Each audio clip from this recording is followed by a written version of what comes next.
أعوذ بالله السميع العليم من الشيطان الرجيم. بسم الله الرحمن الرحيم. الحمد لله وصلى الله على سيد الأولين والآخرين حبيبنا محمد صلى الله عليه وسلم. أما بعد أيها المستمعون الكرام، نقدم إليكم تحية الإسلام، وتحية الإسلام السلام عليكم ورحمة الله وبركاته. اسمحوا لي في البداية أن أرحب باسمكم جميعا في مثل هذا اللقاء اليوم المبارك مع فضيلة الشيخ الداعية الشهير في بلدان أوروبا الشيخ محمد جاني حفظه الله في سلسلة ضمن البرامج الدعوية التي تقيمها الأمانة العامة للشؤون الدينية في ربوع كسلو. فنبدأ بالتحية على جميع المستمعين وبالترحيب بسماحته باسمكم جميعا،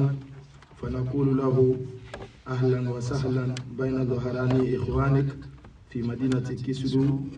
ونسأل الله لكم طيب المقامة. بديمالو كالا فو كبان كالا كويمالون كالا تنو كصلاة كيكيدي محمد صلى الله عليه وسلم kalfu islama ya foli bakelen ya foli kadialuma kisudu kono adi kisudu laminino ko mi aldiana radio min yandandi alkalon islama ya londan belebele fosi na la amma ala la dinero adi siladla ka fokwali ala kando fo kala se jamama bo kono ma ala no hargela londan belebele le labi kisudu kono londan mini wodi a dolaro woli rete frafina sibadi wolle nani adi islamaya kila yala selela biso madame na ala la dinero anni wolle radio kono ya ani kisudu ka sema. Donc inshallah baronyo ya bina tambi anna te sise ababa andi na nimero di fana ayesi yoro mena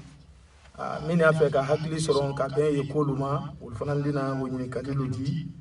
adina wo jabi ka ben yoro wolu sinya kenyama inshallah. Wulunda ndundi wole ankara mokedi Sheikh Muhammad Jani hafizahullah wole nani kabo fo Belgique ay mamdi di Europe gono dawa kela international wole adi mole ayina dolu ka lon dolu brato me alala dinero kunu wole senemani kisudu aboni Europe kana Conakry ka kankana mina ni sigiri kurusa kabanka siam fe kisudu inshallah aboto ya 044 fana makonono akele mana ani delegation berel nani ambari magbere afala makwa Boudarda ou journaliste bilebele de Conakry radio Bonheur FM ou journaliste baledi lundam bilebele flaw kala ambari magbere luka dobre ko Ustad Abdoulaye Diarra ufana dawa kala baledi Abidjan wolle be delegation do ka badima malo ala dawa tama men kono kisudu ka sema fana fe radio kono yanti odoli ankara moke karfala ani Ustad Ousmane Diallo me bunajila jifere ni siman frela anantirike Ustad Ibrahim Doukouré were lan kawuli le delegation menu fe ani antirike Ustad Abdoulaye Bari ufanaya ani antirike bere Ustad Mohamed Fofana o mire fondateur badi kabelunda menna bendo. Donc ambral befu kana lunda bafu skisudu islama betoro ka ufuli dama. Assalamu alaikum wa rahmatullahi wa barakatuh. Wa alaikum assalam wa rahmatullahi wa barakatuh. Na ma fena Sheikh Muhammad anya fe kanjini kalida maludima kabe ire la koluma ani kabe isi ro koluma ani islama yae minna yi kono nyami anya fe dinyanye anyi woni kaludi. Donc andi kuma demna foli ma folo idi foli di kisudu islama bema ani karamolu ni kisudu kono. Alhamdulillahi rabbil alamin allazi bi ni'matihi tatimmu as-salihat. Alhamdulillahi was-salatu was-salamu al-atamman al-akmalan ala rasulillahi Muhammad sallallahu alayhi wa sallam. Ame Allah ta'ala foka kunmalo kisi foli nema foli sabati foli ko lase kisuduka kelingilina bema bade men ki kanabo anko ka bɛn silamɛya diina baara ma n'o tɛ i b'a kisidu mafilɛ a fani lɔnnikɛla belebele le la dɔktɛri siyamaya an karamɔli siyamaya mɛ silamɛya la diyaɲɛ ni silamɛya la badenya weleli kan ne sela an ma alhamdulillah an fana ka weleli kan jaabi alahu taala ka diɲɛ la an bɛ foli lase kisidu ma a n'a dafɛso kelen kelennan bɛɛ an don min kɛla kunu an na kɔrɔsili fɔlɔfɔlɔ kɛla min ye kisidu so kɔnɔ kisidu fani misiri le la an ni an na ɲɛmɔgɔ do baro la sisan a misiri min ye kisidu ni k'a mafilɛ a bɛ taa misiri kɛmɛ ni kɔ la nin ye kayira belebele donc ka kisidu fo silamɛya foli la k'a fo sabati foli la k'a fo karama foli la alu ni badenya nin baara ɲuman min miiriya ta la alu bolo an bara alahu taala matara kan an la ka fo arijinɛ kɔnɔ ka bɛn nin badenya ɲuman ma ni alahu taala ka diɲɛ inshallah. Bon an bara foli mɛn foli nɛma k'a se an bɛɛ ma ala m'o kɛra toujours al tora al diyana radio le la min radio ɲandandi an de question fɔlɔ di an na karamɔgɔkɛ ma Sheikh Muhammad an y'a fɛ a ye diɲɛ k'a tɔ fɔ an ye a n'a sɔrɔ n b'a tɔ a n'a sɔrɔ n yɔrɔ sɔrɔ dati an mako t'o la mais an y'a fɛ dɔrɔn sɔrɔ a bɛ kɛ ni so min na a n'a yɛrɛ tɔ ni an mɔ b'ale tɔ. Alhamdulillahi rabbil alamin al-ism Muhammad Diané ntɔle ko Muhammad Diané ka sɔrɔ Côte d'Ivoire plus précisément so dɔ bɛ yen a ye fɔla ma ko Zenou la an sɔrɔ so le n fa tɔ ye Mahmoud Diané n na tɔ ye Mariama Sere Kaba donc alhamdulillahi rabbil alamin an bɛ sa fɔla sa fayira Ivoirien Guinéen le alhamdulillah an sɔrɔ ni Côte d'Ivoire mais d'origine inshallah o sabatini lajinɛ yan ka bɔ Kankan Baté Nafaji donc an b'a kɛ Côte d'Ivoire an ye Ivoirien sika t'o la an fana m'an yɛrɛ sɔrɔ lajinɛ yan fana an fana ye Guinée basi fana t'o la inshallah donc greffier lidi a fila bɛ dafani Guinée lidi waati kelen kɔnɔ Ivoire kan fana bɛ fɔ ala bɛn sima d'an ma bon Ustaz Diané an y'a fɛ k'a lɔn i ka kalan kɛ so min na bon an ye i bɔra bɔ han diplôme sɔrɔ ni so min na an y'a fɛ k'o lɔn. Alhamdulillah n ka na karam fɔlɔ n sɔrɔla so min na n'a ye fɔlɔ ma ko Zenou la ka bɔ yen ka bɔ Abidjan ka bɔ yen ka bɔ Buaké an k'an na terminal kɛ Buaké la alhamdulillah an na madrasa so belebele n'a ye fɔla ma ko Maqasid al-Islamiyya terminal kɔfɛ alahu taala ka lasɔnyali kɛ an ye an taala Tunisie entre université min na a ye fɔlɔ Mali Jami'a Zaytouna donc alhamdulillah ala fana ka lasɔnyali kɛ an ye an bɔra université le la k'an kɔse inshallah kɔse kɔ alahu taala ka tubabula sila fana k'o sɔnɔya an ye bi an sigiyɔrɔ bɛnni tubabula ma kɛrɛnkɛrɛnnen bolo ma Belgique n'a ye fɔla ma ko Anvers alhamdulillah an fana ye alimamiya la an ye kalanden fana karanna ye ka bɛn an na dawa baara fana ma inshallah. Ayiwa Ustaz an bara faamuya sɔrɔ ma mais toujours an y'a fɛ k'a lɔn bon mɔgɔ ye b'an kalan na farafinna ye alhamdulillah ala y'o dɛmɛ wa jamanabaw kan ka ba wa kɛ a ta mɔgɔba di fana i wa ɲ'a ye k'o la sɔrɔ di yala i yɛrɛ le tɛ siri laban ou bien silamɛ dɔ le k'i invité an yi wa ye. Alhamdulillah na wali tubabula n taala n yɛrɛ ka compte le la alhamdulillah siyama na adamaden baba kalanyɔrɔ ka i kɔsi a ma sɔnɔ a siyama na i ka min kalan i fɛ ka don ka fɔ a la walama i yɛrɛ bɔlilɔ b'i la ka bɔ i sigiyɔrɔ gbɛrɛ ka harijɛ ɲini a siyama na an na bɔli laɲini tun ye min ye o le tɛ almuwaso la ka karan continue ka da kan lɔnni ɲini tɛ banna adamaden madama n'i ye fɔɲɔ samana ka bila i ni lɔnni ɲini ka kan saya fana ye adamaden sɔrɔ k'i to lɔnni ɲini bonda kɔnɔ o le ka ɲi ka da kan danfɛn fosi la lɔnni dafanin tɛ diplôme tiɲɛ ne alhamdulillah mais diplôme fana kɔ adamaden ka kan ka i sɛbɛ don lɔnni ɲini ma kuma la surunya bolo ma an nana tubabula ka bɛn o ma ala fana nana ko wɛrɛ bila an harijɛ la min n'o tɛ kelen communauté li an bara ye baden ye silamɛli ye a siyama na ala ka fitini sɔnɔya ele mɛn ye ele waraba i baden sɔrɔ alu fana mako ye fitiniw la ka la ɲɛnamaya lasiriya n'o ye ala fana ka an harijɛ bila ɲɔgɔn na ka bɛn Europe si ma ka bɛn bondaw de ma an fana taala alhamdulillah ala fana k'o baara le sɔnɔya an ye alimamiya baara karamɔgɔya baara dawaw n'a ɲɔgɔnnaw ala ma sɔnɔya la. Bon Seku hali tɛ ɲininkali y'an bolo fɔlɔ ka bɛn yɔrɔ olu ma ba ma fene Europe so kasiya bale mais Belgique kere bolo kumana ou bien la te man qui c'est Belgique kere ni bolo ma mbaden ne nkoro kelye nkoro musolye ole ka Belgique swazim kada ka ibabo kawatunkana yema filali kela ibe se ji ma fa sur la famille teriya kundala badenya kundala asiama na mbaden ne Belgique nkoro liye musola kala ni kela kala anna Belgique nali kela ka ben kuolema alhamdulillah. Bon ambra famia so malde mo sema ya bawa Europe wale kela na fulu nyinale di bon mais alhamdulillah ile wani ka karankele ninke wani sila wale fananka ya la ila miri yale tre odi ba ube wara position de bade maluka yin ka bakini mamu yale kama kabinin kan ko se ka ba Tunisie inter bara minna Côte d'Ivoire wala tre bara we dawa almamiya ani dina lasi donc ntala bara kele ni fana continuer alhamdulillah tubabula kuma la surinya bulu ma madame na tubabula a bara damna nambolo kabinin yara ma ba Tunisie folo bara minni ka diyaye ala yole sonayali munzu azunnu munzu siba anya fola wati na demsanya wati dawa yare kala bara min jalami e ka min kala hadisa kele ne niki ko se kana vacances la ka to temena misir la son ka ala se islamal mali na fasorala donc bara ni ndamna no nyale ma fanyi wati mina a bara fana aduma mbali nye ala tako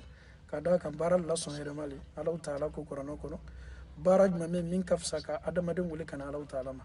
e babam bara ni dia sorola malala ni bara berbe se dia liye ka bo ala ma ambena sababa bon anyi ko malona ka doma toujours amba on fene Europe na fulo nyini diale di ambara moli wala nyini bolole ma yala ye membero kumfantila ka ben nyini ni o ma ye bara mina o e boroboye ala ma ambena sababa ma na fulo o ya taxi dina fana lase o fana bara adamade me se dina lase la moti bali na fulo nyini ma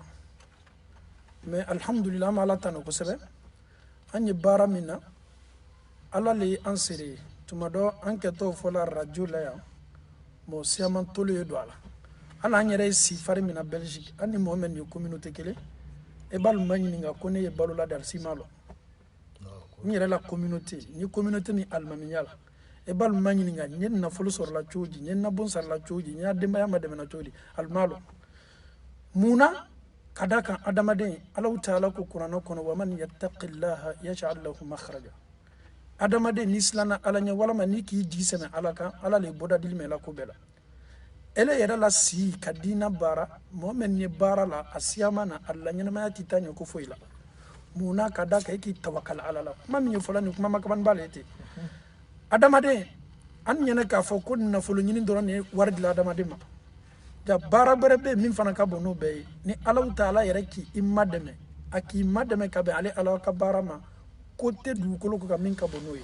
kuma la surunya bolo ma ne la bara tubabula dawale bara beretina ame wati minyona la dawale na bara alhamdulillah ala le fana na balola na fuloti tenko ka foko ni ne financer la ni ne madame na ote mo siteno la bola ala ta ko ame ala ta'ala tano ko sebe o bara fana na aduma anye an fana nye an balola wala la ate ka foko ka na fulum na fuloti la kana nyana ma yake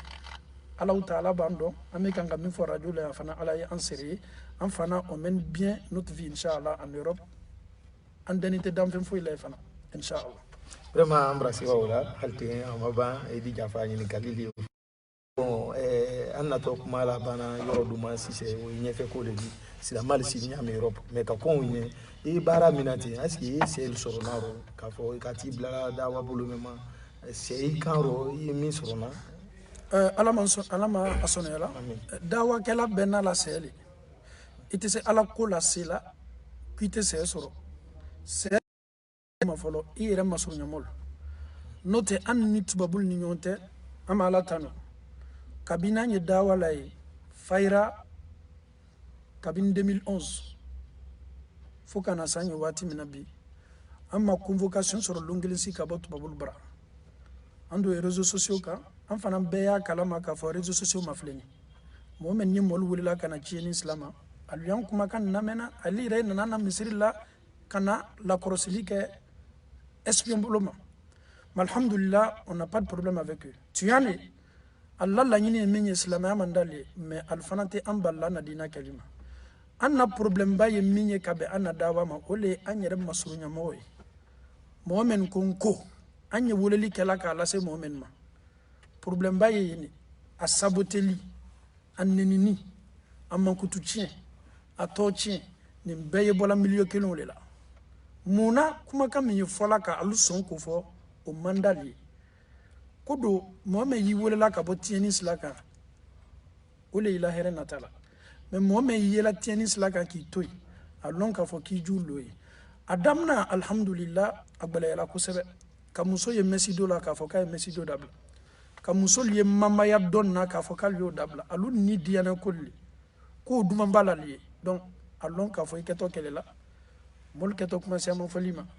anna na tuba bulan na fulu nyini kanema amana ka wandili kama ni ka wandili lo ila yiko se la kana si farafina ona nyonal mo sito foyi kadaka adamade ni tolo der la kuma do lamen na te kinyana foyi mais ame ala tanobi adamna masono ya mais ame wati mina bi an yere sini so men kono ko envers ama ala tanobi ko sebe hijabutil brasaya damna katme hijabutanka alhamdulillah fuka sabara koroli toroya minne atina bana fuka dukulu meleke donc ole anna difficulté note an nit babul temalala toroya fosi tanka mais toroya e ankan kabe momen ma ole ye am badin farafin ne tolo ni setana yemen kuna ole la borobolni ni saboteli kasia alhamdulillah la nyini ye minye ole changement fana be kanga do ama ala tanu la ko sebe inshallah wa usada bon alte en fe kimika comme yoro min di jama busbu kasia bon actuellement ere bu yi dawa kala kanjellero alhamdulillah rabbil alamin arabuka comme anna karama balile ani français ani a nyande burgela anglais la inshallah ni kambe la ni kawani dikala bela ka fara anna mandenkaka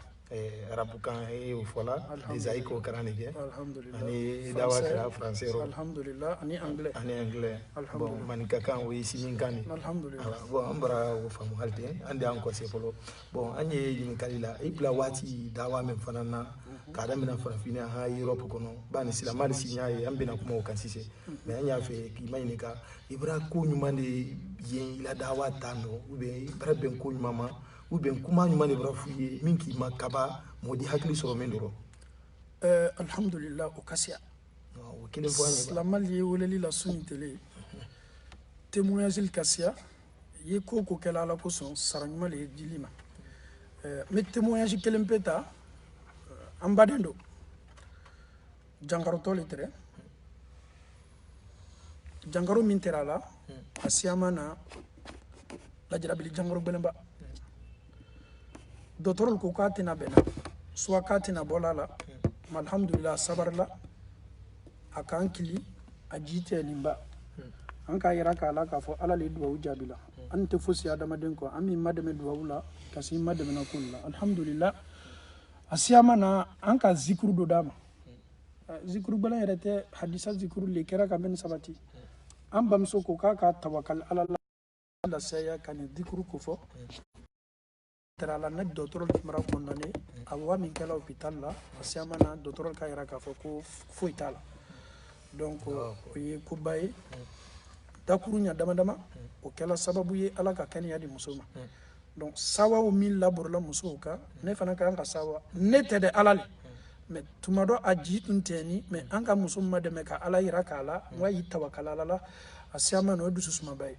ani kabe momen tre filis la ka al tre messi dolal kala nyana ma beke adul baban kawandi la mena le dola bona le kala mesil ta kala fili dol tere mesil le ferila salon netral bolo surtout ameriki asiama na nal tolo dula ni wajibili kana wari men yesoro lal bulu tele kona fanga kabo mo ki bolo ben bela ka foko ala ko ka may ka wandili ka yelemani men ka dolle ni ante se abe fola inshallah ma to do gola di allah taala de na inshallah bon alte dande me zikru we mundi tomorrow assalamu alayhi islamadi ala ko fo ambe loni dola tomorrow do fana mankene ala di sa kala fana basidi donc di se fola assalamu alayhi fana alhamdulillah kuma la sunya boloma niye kuma kanye ala karaka mindi adem soma fatima radiyallahu anha akwa adem soma nketo ala todo dilima yi jija ya la jimi kana boluka ya fo kulila se awati be ibadu wo mafle do jante ma korole kabo ya hayyu ya qayyumu birahmatika astaghithu aslih li sha'ni kullah wala takilni ila nafsi tarfata ayn. Ibadi duwa mafle ya hayyu ibrahira alau ta'ala la ka fo kwali li nyana ya masai sayate masamin donina masamini sayate kaja ale le nyana ya dilala jonma ale ala yere le nyana ya masai ibra alau ta'ala la nyana ya irala ya qayyum ibrahira ala la ka fo ale loni ko bela du ko ko ne ba kono lafli man jite ma décourager jangoro ban la kanya ala le loni ni ko be ya qayyum masami loni ko be bi rahmatika astaghisu ala ne bran dama kasila foni sere ni lan hina bambalila ala mako ila hinala aslih li sha'ni kulla ala miri matara ne la kul bela ka foni la sono yaka allanya kadia wala takilni ila nafsi tarfata ayn ala ntefe yila korosili min labur lanka yila sutra ni latangali min labur lanka ala ntefe yila sutra li wuli ka bonka kanyina ko wala ma ka imma bonna ala nyefe ka nyere ye ila sutra le kono wati kan matanga kan latanga kan kanda kan blaslan maka don ni kan ndo ma fle ibra ala taala ya nyana maya ibro confirmer ibra yarala ka fokale lon ko bela ibra idama kasi aka hinala ifana bara ala taala matara kwa ila kunya la sono ya ka di ifana bara yarala ka fokile te damfem possible fo ala taala ka latanga aya akal latanga laburika anaka korsilimo don do belebelele ame sa fola salamal benyene bayi jija kanin do fana karam ni bola kira yo rasul sallam ka da dimso fatima tama ka afamiyel ko sonya ambe ala mo kala amin amin aywa vraiment ça danji ko molona altanda ko se fana ka ben Europe kono la communement bon yala ima fadi a Belgique ida wa kala yelero réseau social ka mo sina mo la yimba ube yi déplacer la ko asu berel fana na Europe kono dawa bulum alhamdulillah anya si farmina Belgique kere bolo ma Anvers communauté le ambolo communauté mi adala kan islam be islam ba ke fanfan fo makka yoro le ke islam la yi yere jama kuru de tema yi yere bande don tema menna teriyani alla dunya ya be se kila limaniya makafo ana jam'iyya mi ana communauté ay folo le makolla ummat de Belgique ana ummatu ivoirienne ne wa guinéenne ne wa malienne ne wa sénégalais al congolais al bela kafoni ana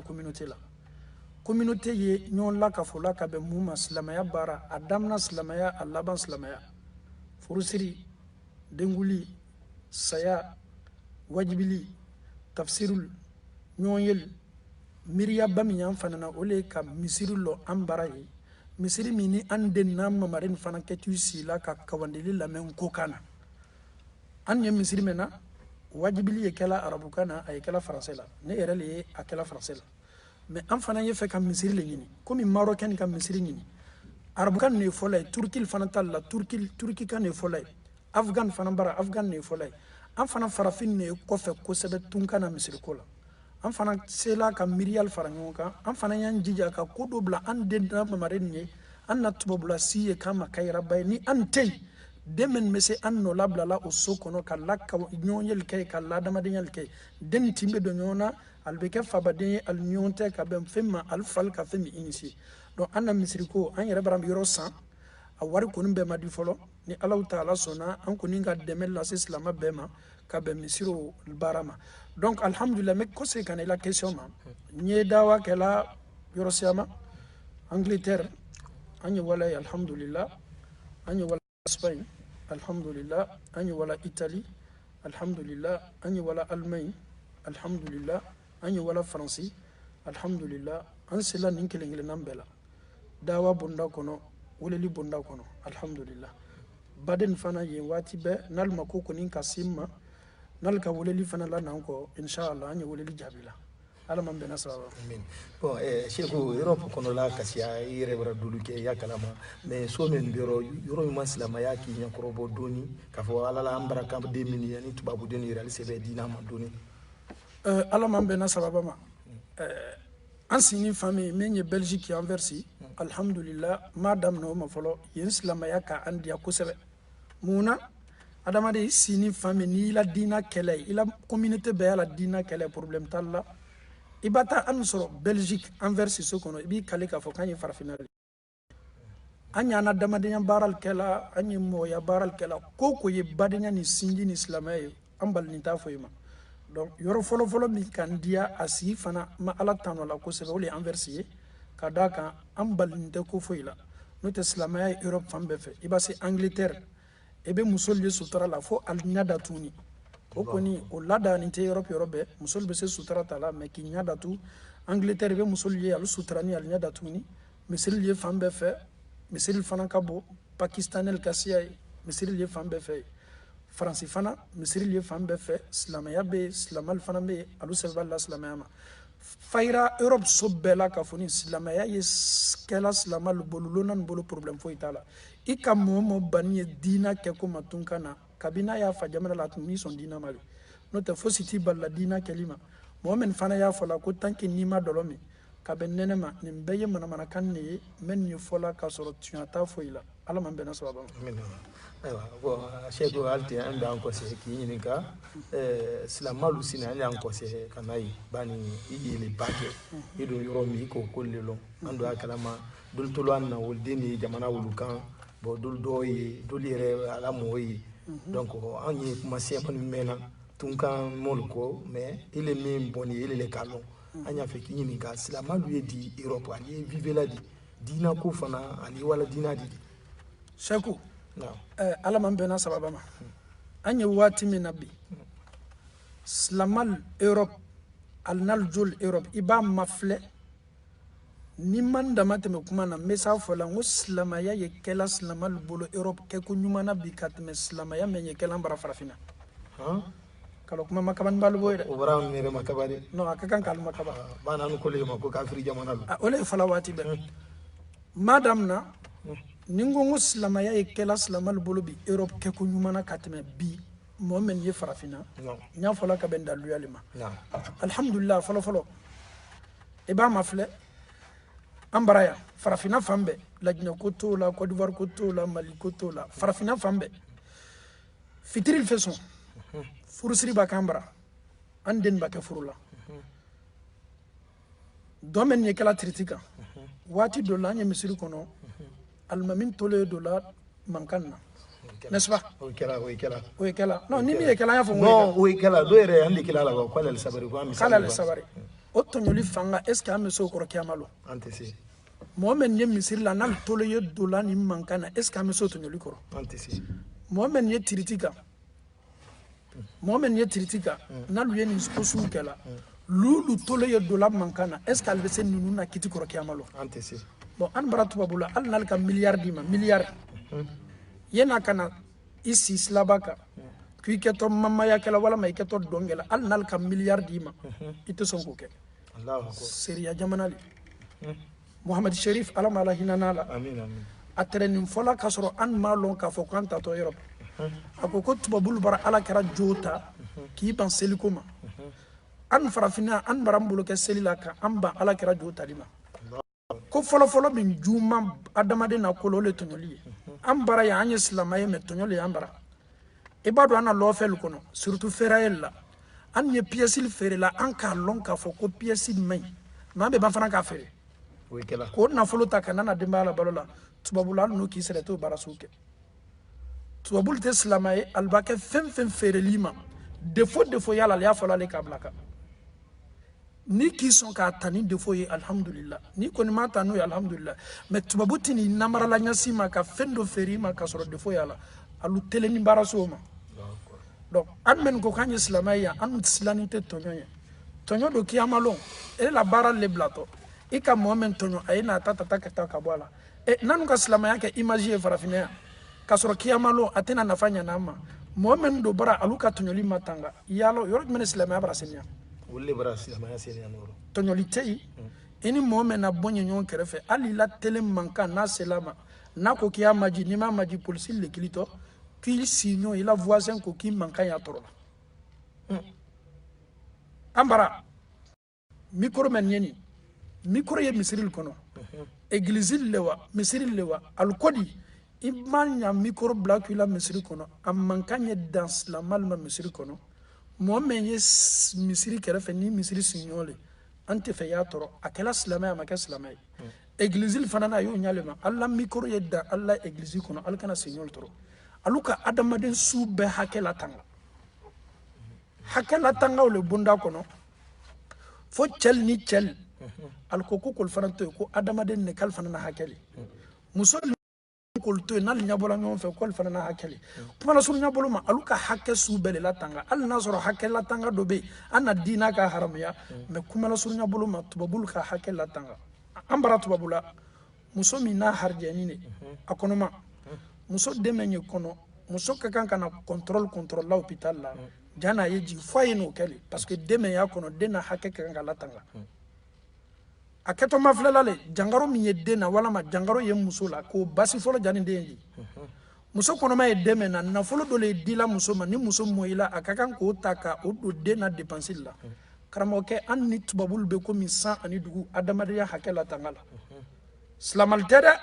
mais alu teleni ido ba la tele mafle al telena ka fo ko anya kala ala le koso alu yere monawle la sariya loye al fana telena ka bolema donc mala sunya boloma ibikila dina kala tubabula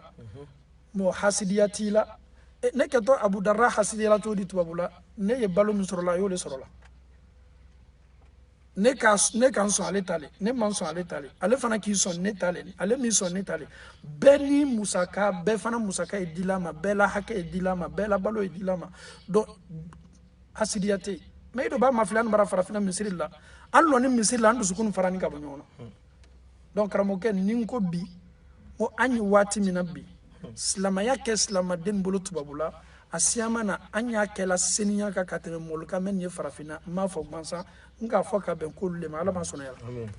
dalul li bolo ro fo abe dalul commando alhamdulillah ala ben si madam amen toujours ande en conseil ande imanika komi ko ba di anya sima tubabu mini oli tubabu ledi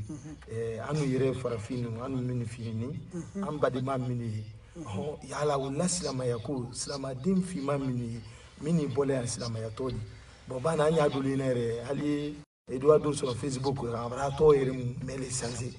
bon ida nyini awle boni ko Mohammed mais ida nyino mai tena raina bon anta fi ma wala dina ko yala ale tala fankala ba ube mi baba mbola kai lo so dina tala alhamdulillah rabbil alamin silama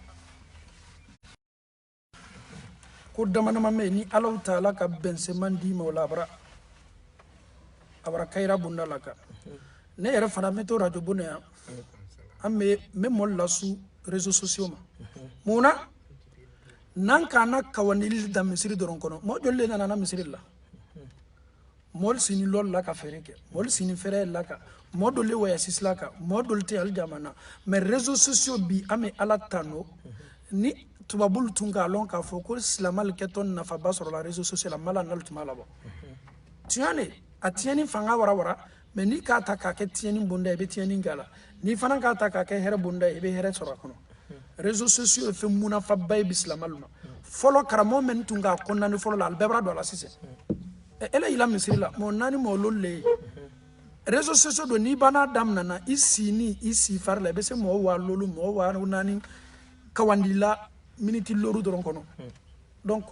ando ye kawandili kala ka be mumma dusukun ni se mayala donc mo men ni bolan ka batu abula a folo ye minye folo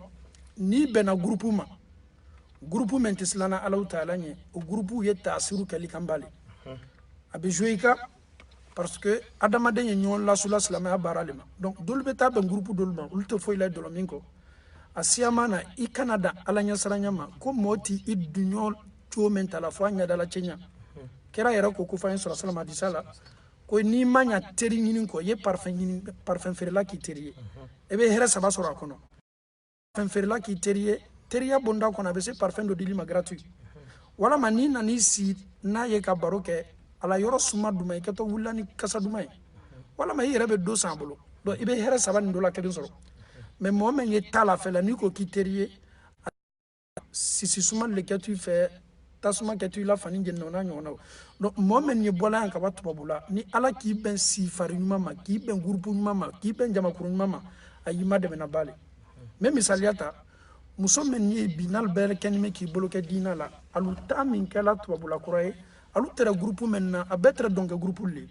mama yal son ka to ka tulon organiser olu ɲɛna k'a fɔ ko le tere ɲɛnamaya ye ka to dɔnkilidala yɛrɛ talen sɔn ka wari kɔ kan ka to dɔnkilidala talen ka wari kɔ kan ali fana ye wariba le dila ali ma ka sɔrɔ n'ale ye ala tɛ dumuni ɲuman sɔrɔ la mais alhamdulillah ni ala k'i bɛn jamakuru ma même m'a foli ɲini a bolo kan ni man ɲi a siya mana i bɛ bɛnsɛma ɲuman sɔrɔ donc o yɔrɔ le ka kan ka jate adamaden bolo i b'a bɔ yan ka wa tun ka na fan fan y'i jija i ye jama ɲini i bɛ sabati jama min na min b'i la limaniya jidi n'o tɛ n'i toli yɛrɛ ma walama k'i yɛrɛ jama dɔ la a siya ma na a fitina ka bɔ donc an baden min ye bɔla yan ka wa a siyaman ye wala bɛnna jamakuru le ma mɔgɔ min bara san mugan kɛ tun ka na n'ale bara fili ale bara ɲina ala kɔ ele watɔ olu le ma alu yɛrɛ b'i ye seli la ɲa dɔ ma ali ka taa fɔla le k'i kɛtɔ nin dabila la yan donc parce que alu dusukun mara ja ala ko bara bɔ al hakili la alu ka ko min bila alu hakili ɲɛfɛ o le nafolo ye o kosɔn alaw taala ko kuranna sɛbɛn ba kɔnɔ aya ni b'a mafilɛ a ye borila bi tubabula mɔli le kan ka caya alhaakumu takasuru hatta zurtumul maqabira kalla sawfa ta'lamun ثم كلا سوف تعلمون كلا لو تعلمون علم اليقين لترهن الجحيم حتى إلى آخر نفلو نينبا أكلا سبب يبيك أدمدن سغلاك أدمدن نينا على كوكو أمبرا رياليتي لين فنايا ebe mo le ya be bara yoro seli fana le ansara ni fitira ba be kafo na folo le blala ko benye fe do mohamed ni bola ka watu babula asiyama na al siyama tetala be jati la nyama al tetala be association ma men yal wolela kata sunna yere la woleli ma parce que jama kana da ke jama fiye ben jama le ma folo minye ala karata foli o le fana problème no association ni mais asiyama fani bida baral lela kira ma nani mi kira ma so mima donc alhamdulillah o ko son ana difficulté do fana kala ni kana sunna ko fo yorola mo men si yal ni baral ma moy asiyama na be difficulté siyama soro ido ta soro la to bulle ba soro la fara fin yere la don yere fana kala na difficulté do fana fo ka sunna le imposer an fana mel la yurudi alma kisiduya abe fo yoro santani ala sona sunna be na europe be nani ala taala dira al fana ya madame do wala an ka objectif ni an ka la ni no boy an do tal be ka mo isla do ka amal be sama inshallah ka lado ana sunna la londo ala man be na sababa donc mo men ni bola an ka ba kolbe nal bena groupe men mal madame alhamdulillah kolbe sono yal bolo ni fana ki yere groupe men tesla ka asiyamana ebi yere ye fili bonda kono ala man bena sababa donc alla li kanye minye ama fo benye e ba ke bola an ka watu babula e jija e wato jama mima ya jama nyanyini jani boto ya ala ma an bena sababa inshallah réseaux sociaux fana bi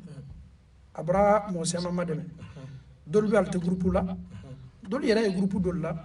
mais alu yalla tamin tala ka karamol la mais suni tele réseaux sociaux ka abral madame ko sebe kala aqida la senya kala tawhid fana senya o fana marana kana madame ni baka bi inshallah ala man bena sababa na khud fasil altulu albadima kele kana aldiana radio la mi radio nyanda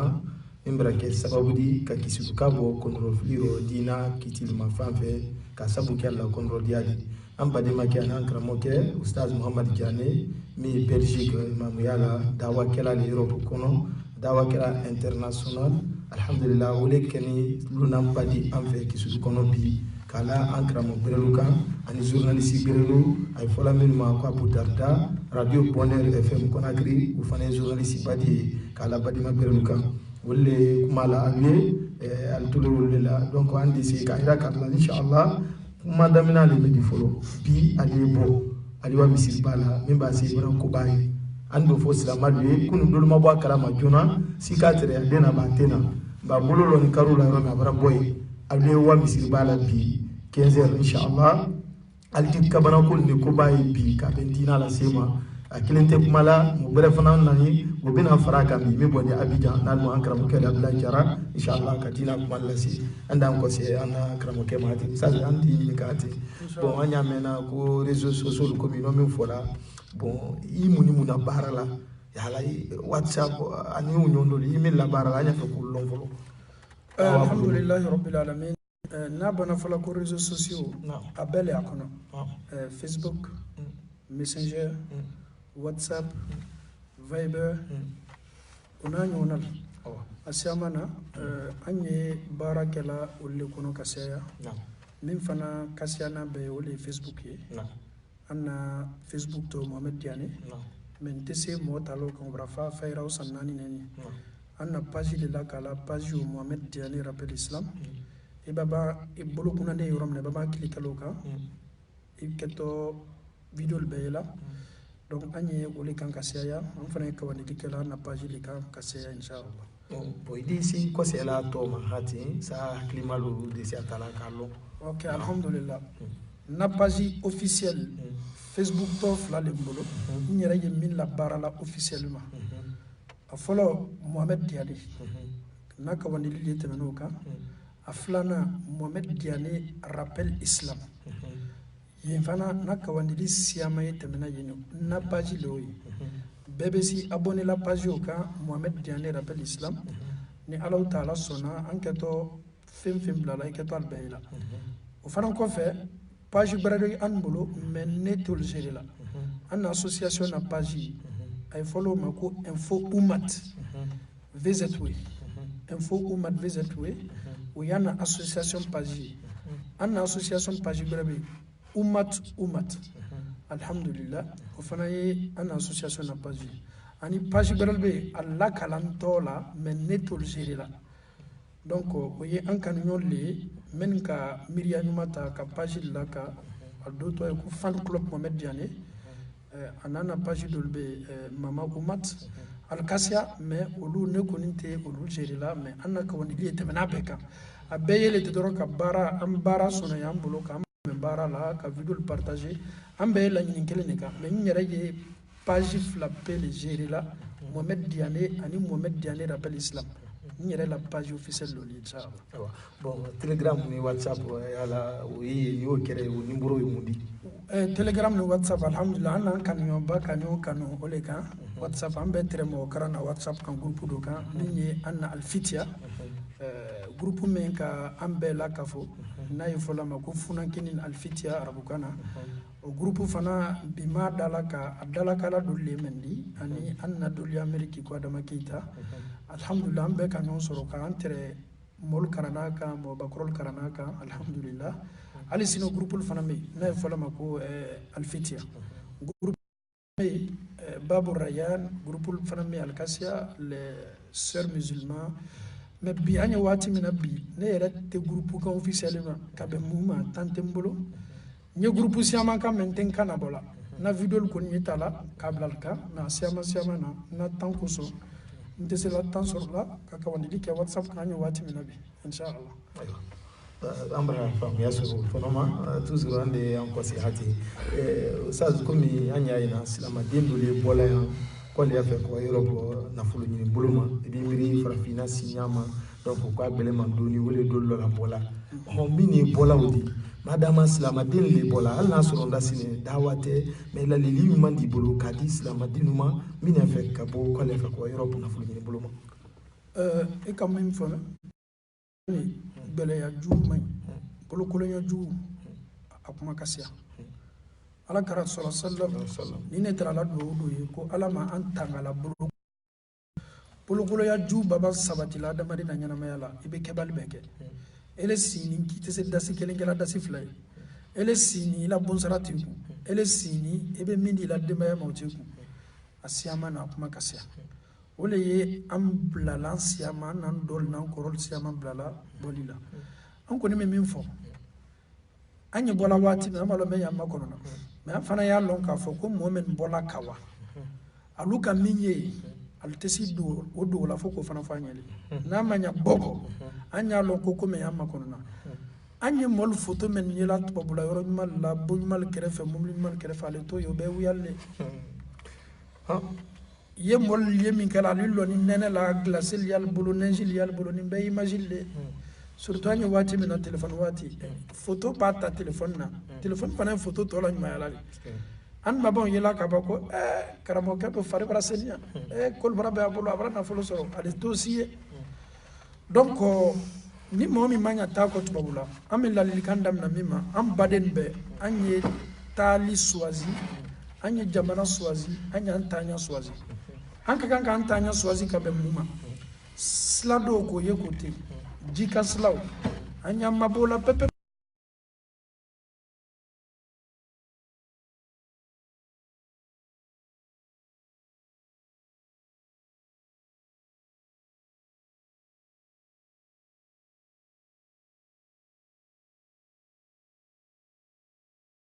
mala ka fo na saya le science kabu katemena saya baliaka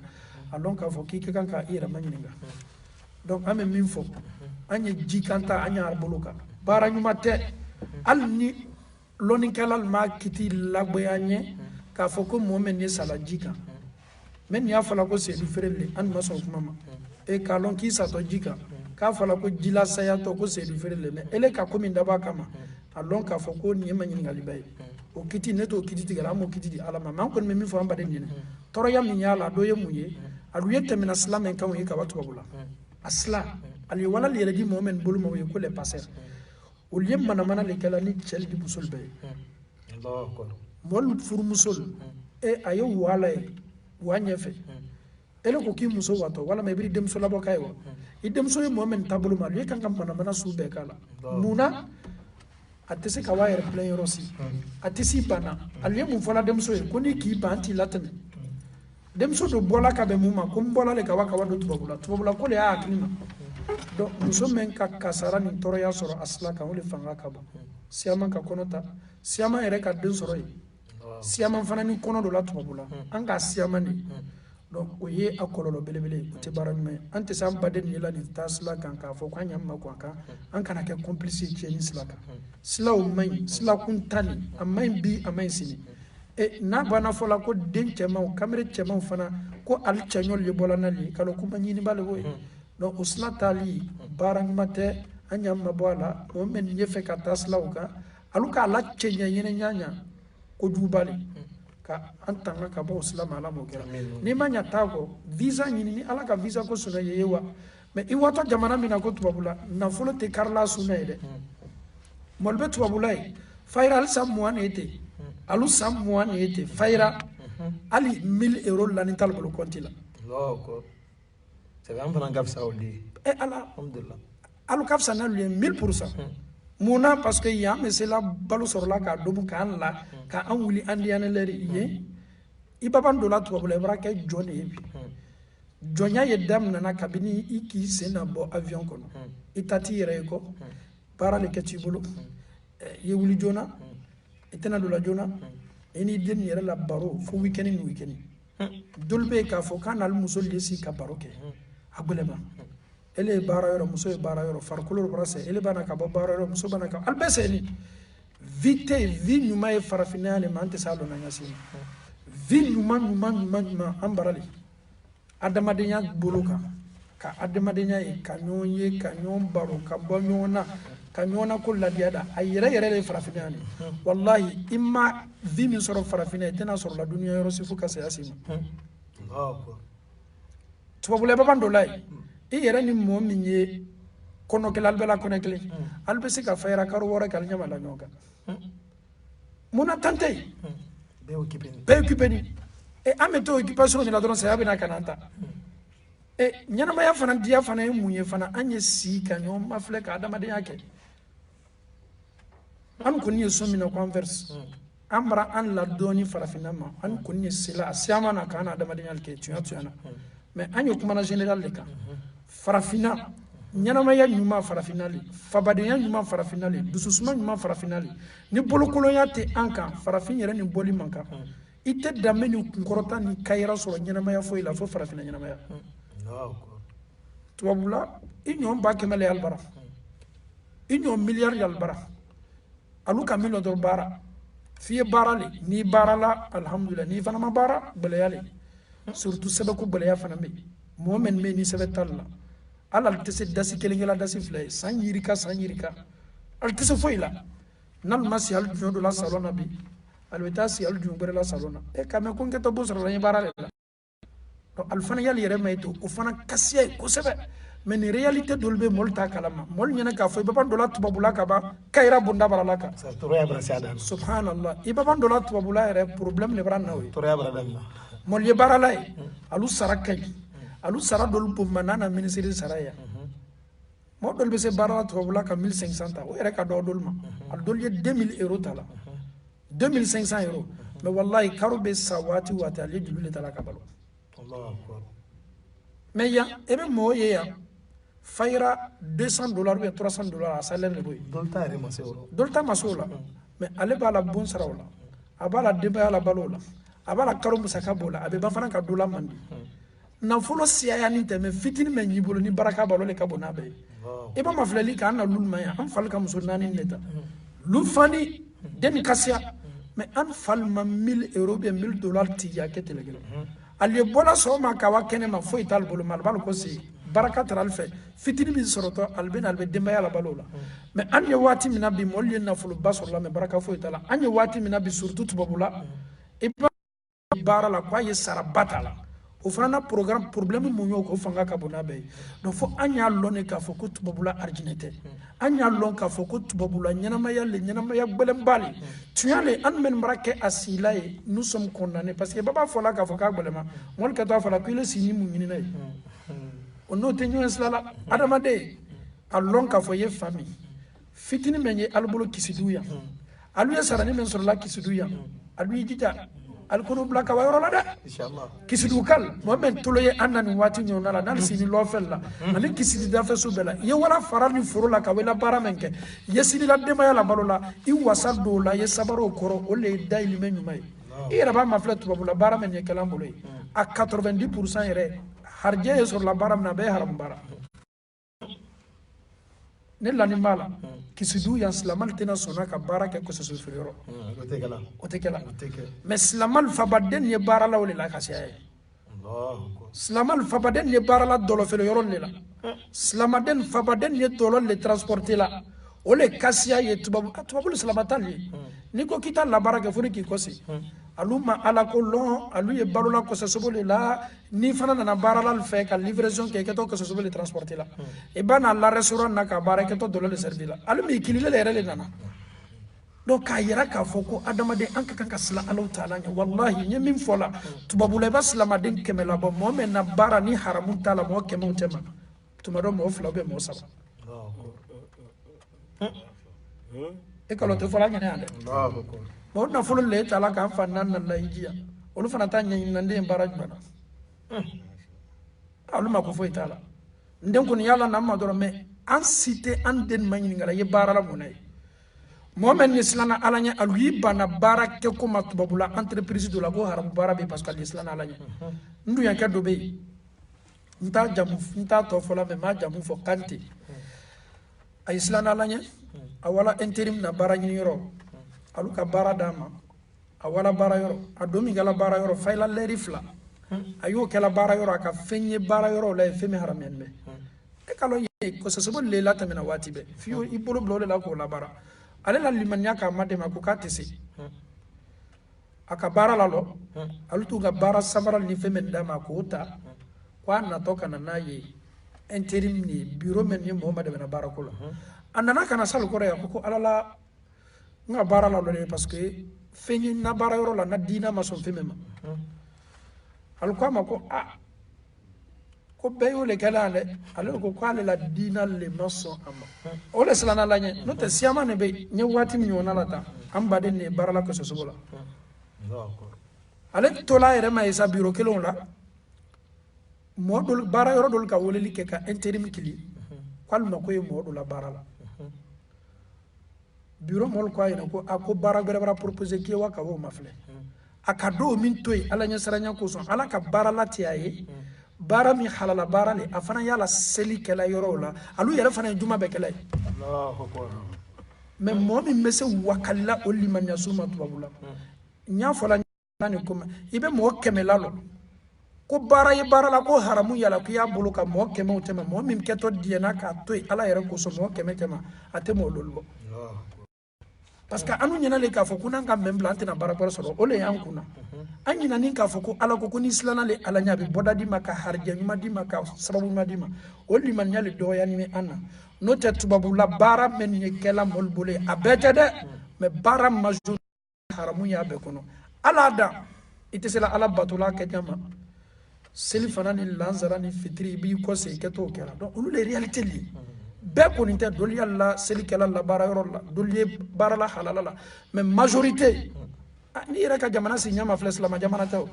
alu te na la kolu bena ka foko ka ka islamal ta 100% islamal le kan ka I kolo alla loi koro e ba ki kolo la loi koro fana jita ki la dina dambe la tanga ole bele mama ala man bena sawa vraiment ça gambra na faso rola ante comme wati wala doni ande amafene maka haklimaya bon mais anya jinni fe comme bon anna jamana dul fana yanti ante man ka kamena silama la ludi bon idon an kalo ida wa gara man ka kando ya kala to kando ya kala français anya fe ande na milti dul place c'est ka mol maninka ko malo me ba ke mol bulu ani ni kalimi ni ba ke bulu ka be Europe ko ma fatwate ka be Europe ko ma bina wuli jabi mais anya fe toujours aywa ok bismillah amtalo bila bon toujours c'est quand quoi c'est mama anya fe ko mi islamalu kasia bon qui sur la bini de fanante ni mankaye bon ko mi andon ka be ile dawa ka kambero anya fe milti lolu fananke français o dali bruma o islamalu sal fanalo ininka Inch'Allah, que Allah nous facilite la bonne compréhension. Chers frères et sœurs, en Allah subhanahu wa ta'ala, vous êtes avec votre fils qui est Mohamed Diané, qui réside en Belgique, alhamdulillah. Nous sommes de passage chez vous ici à Kissidou. Alhamdulillah, Rabbil Alamin. Nous sommes ici aujourd'hui, ce matin, là, à la radio, pour échanger un peu. Le nom de la radio, c'est Nyanda Radio FM, Inch'Allah. Donc, nous sommes invités ici ce matin-là pour échanger avec les frères et sœurs en Allah subhanahu wa ta'ala. En fait, le sujet, c'est sur la vie en Europe. Comment les musulmans, comment nous vivons en Europe. Alhamdulillah, je vais être un peu bref. La vie en Europe, ce n'est pas du tout facile. C'est très, très, très, très difficile. Les photos que nous voyons, les photos que vous voyez, les photos que vos frères et sœurs affichent à longueur de journée sur les réseaux sociaux, il ne faut pas vous laisser manipuler, il ne faut pas vous laisser distraire par ces photos-là. Ça n'a absolument rien à voir avec la réalité. Lorsque vous regardez les images, en dehors des images-là, il y a une réalité qui est là. La vie en Europe, ce n'est pas du tout facile. Lorsque vous rentrez en Europe, la première des choses d'abord, il faut avoir un titre de séjour. Comment tu peux avoir le papier? Donc, tu dois passer par des chemins pour avoir le papier. Vraiment, c'est difficile. Il faut avoir une copine, il faut faire des enfants hors mariage. Donc, juste pour avoir le papier en Europe,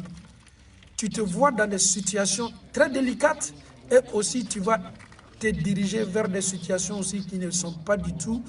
licites en islam. Donc, d'abord, la première des choses, il y a une réalité qui nous attend là-bas, c'est les papiers. Comment tu peux avoir tes papiers? Donc, pour avoir le papier aussi en Europe, sur les 100% des musulmans, je peux dire peut-être 10% ou 20% qui obtient ce titre de séjour-là sur la voie légale. La majorité, ils seront obligés d'aller dans les lieux de danse où l'alcool est consommé. C'est pour chercher des femmes blanches uniquement. Le but, c'est d'avoir seulement le papier. Donc, il y a une réalité aussi qui est là. Étant aussi en Europe, le fait qu'on a un bon salaire, mais sache que ça n'a absolument rien à voir avec la réalité. Quelqu'un peut avoir 2000 euros, 3000 euros, 1500 euros, mais le salaire qu'il gagne là, ce salaire-là, il paye sa maison à presque 700 euros, 800 euros, 900 euros. Quelqu'un qui a 1300 euros, 1400 euros, à partir du moment qu'il prend la moitié même de son salaire pour mettre dans la maison, et aussi, il doit aussi donner à manger à sa famille. Donc, l'Europe n'a rien à voir avec le paradis. Lorsqu'on nous parle de l'Europe en Afrique ici, on se dit que oui, l'Europe c'est le paradis, il faut que nous nous rendons là-bas. Il y a une réalité qui est là-bas, qui est très difficile. Donc, qu'est-ce que nous qui résidons en Europe, le conseil que j'ai pour vous, mes frères et sœurs, évitez d'aller en Europe sur la voie, l'autre voie là qui est Méditerranée. Tu te donnes à la mort pour ne rien. L'Europe n'est pas paradis. Si tu arrives en Europe là-bas, wallahi, tout, même moi-même, le jour que j'ai mis le pied en Europe, je me suis dit, wallahi, l'Europe, le rêve que j'avais pour l'Europe, ça n'a absolument rien à voir avec la réalité. Donc, si vous rentrez là-bas, vous allez regretter. J'ai vendu ma maison. Pourquoi j'ai fait ceci pour aller en Europe? Pourquoi j'ai volé mes parents pour aller en Europe? Parce qu'il y a une réalité qui est là. C'est très difficile, la vie de là-bas est très difficile, c'est très difficile. Si vous avez un boulot ici, surtout en Afrique, en Côte d'Ivoire, au Mali, la Guinée, un peu partout,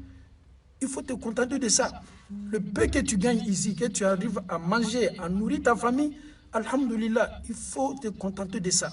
Il ne faut pas vendre ton entreprise, ta maison, ta moto, ta voiture pour dire non, je vais aller en Europe aussi parce que là-bas c'est le paradis. Ça n'a absolument rien à voir. Ça n'a absolument rien à voir. Je ne vais pas vous mentir parce que je vis en Europe plus que 10 ans. Donc je sais ce qui se passe là-bas, je sais comment les gens vivent là-bas, je sais comment les gens se débrouillent là-bas. Les gens sont stressés. En Europe, ici, en Afrique ici, quand j'étais ici, le stress, je ne connaissais pas la signification. Mais c'est en Europe, j'ai su ça, qu'il y a une maladie qui s'appelle le stress. Donc ici, nous ne sommes pas stressés. Avec la pauvreté qui est sur nous ici, on arrive à manger, on arrive à se côtoyer, on arrive à causer, on arrive à échanger. L'Afrique est the best. Restons en Afrique ici, c'est Inch'Allah the best way pour tout le monde. Inch'Allah. Aywa, donc toujours an dina numéro bla kabadi malu ko nymalon kuma ba ke min bulu ou bien alte Europe sila malu Kenya woni kali ba ke min bulu ida di anna kramo ke ma bina jabi anda fo be alal haklisi dolu yi anyi min kono di bo or anto kande anyi mun kan wole anna kramo ke Cheikh Mohamed Diané ale si Europe le on silama mini ni kali le bulu ka ben wulu haliya Kenya ma walma kuñumalo ñuma yi bulu ka di ankara mo kema donc andi numéro la ka 629 07 67 88 657 90 43 90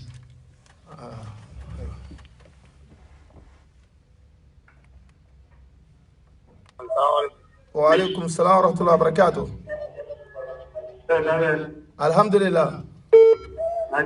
تنسى الله يقول ما من يقول تشتكما والله جزاكم الله خير امين الله نمرأة ما بالي داما نمو مريا رحمن نمتا نعم اسمع جماعة نمرأة هاتي كا بوكيمون لما